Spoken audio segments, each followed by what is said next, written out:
तो देश आज अपना 76वां गणतंत्र दिवस मना रहा है और जम्मू कश्मीर में नियंत्रण रेखा पर आतंकियों का हिसाब करने के लिए वहां सख्ती बढ़ा दी गई है।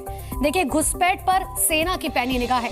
आज जी न्यूज की टीम आपको बताएगी कि कैसे एलओसी पर भारतीय सेना के शिविरों में नवीनतम तकनीक, गैजेट, हथियार और गोला बारूद और गियर लगे हुए हैं, जिससे तापमान -12 से 15 डिग्री होने के बावजूद कई फीट तक बर्फ होने के बावजूद सैनिक मां भारती की हिफाजत में जुटे हुए हैं। यह रिपोर्ट देखिए।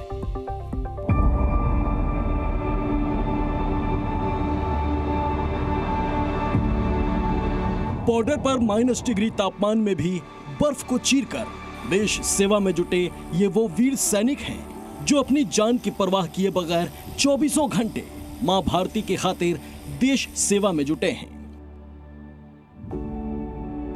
नियंत्रण रेखा पर तैनात सैनिक हर एक गतिविधि पर पैनी नजर रख रहे हैं।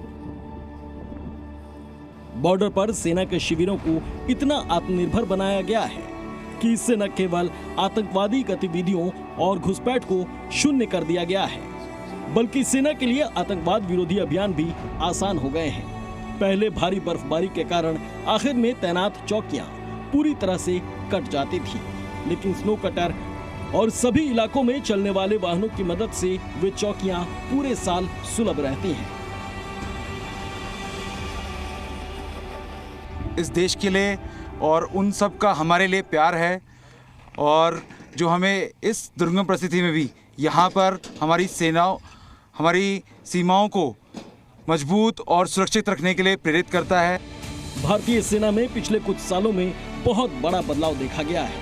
इसका मकसद एलओसी पर स्थित हर सेना शिविर को आत्मनिर्भर बनाना है, जिसके परिणाम स्वरूप न केवल आतंकवादी गतिविधियों में कमी आई है, बल्कि इन इलाकों में घुसपैठ भी शून्य हो गई है। इस वक्त हम लाइन ऑफ कंट्रोल के कुछ ही दूरी पर खड़े हैं शमशावाड़ी रेंज में, और मेरे पीछे जो आप रिज देख रहे हैं पहाड़ का, वो शमशावाड़ी रिज है। और ये पूरा पहाड़ जो है एक तरफ से हमारे देश के इस तरफ कश्मीर में है और दूसरी तरफ ये पीओके में जुड़ता है, और ये एक मेन ट्रेडिशनल रूट रहा है इन्फिल्ट्रेशन का। लेकिन मैं आपको बता दूं, पिछले कई सालों से एक भी इन्फिल्ट्रेशन यहाँ से सफल नहीं हुई है। और इसके बिल्कुल पीछे जो है लीपा वैली है, जो जहाँ पर करीबन 2 से 3 लॉन्चिंग पैड जो इंफॉर्मेशन है भारतीय सेना को इस वक्त एक्टिव है। भारतीय सेना के जवानों को इन क्षेत्रों में दोहरी चुनौतियों का सामना करना पड़ता है, एक सीमा पार से घुसपैठियों से और दूसरा मौसम के कारण। लेकिन इन सब का सामना करते हुए वे हर एक दिन एलओसी पर गश्त करना जारी रखते हैं। नियंत्रण रेखा से सटे जो कैंप्स बने हैं उनकी 24 घंटे पेट्रोल होती है। नियंत्रण रेखा पे जो फेंस है उसकी भी पेट्रोल होती है, और ये पेट्रोल जो है मैनुअल पेट्रोल हथियारबंद जो सैनिक होते हैं वो करते हैं। भारतीय सेना को आत्मनिर्भर बनाने के लिए नवीनतम हथियार और गोला बारूद तथा नवीनतम निगरानी उपकरण प्रदान किए गए हैं। ये जो आप इक्विपमेंट यहाँ पर देख रहे हैं, नवीनतम हथियार भारतीय सेना का, और साथ में सर्विलेंस का सारा इक्विपमेंट। यही कारण है, मुख्य कारण, जिसकी वजह से घुसपैठियों को इस तरफ आने से रोका गया है। और जो सर्विलेंस है उसने एक बहुत ही महत्वपूर्ण रोल जो है इस इन्फिल्ट्रेशन को ख़त्म करने में अपनाया है, क्योंकि भारतीय सेना के पास अब जो सर्विलेंस है वो इतनी हाईटेक है, इतनी अपग्रेडेड है कि कई किलोमीटर्स तक जो है कैमरास कैप्चर कर सकते हैं किसी भी मूवमेंट को। नवीनतम हथियार, नवीनतम उपकरण जो भारतीय सेना को दिए गए हैं इन दुर्गम इलाकों में काम करने के लिए, उन्हीं की वजह से जो है ये सब मुमकिन हुआ है। वे न केवल नियंत्रण रेखा पर तैनात हैं, बल्कि सीमा के हर कोने पर नजर रखने के लिए उच्च तकनीक वाले ड्रोन का भी इस्तेमाल कर रहे हैं।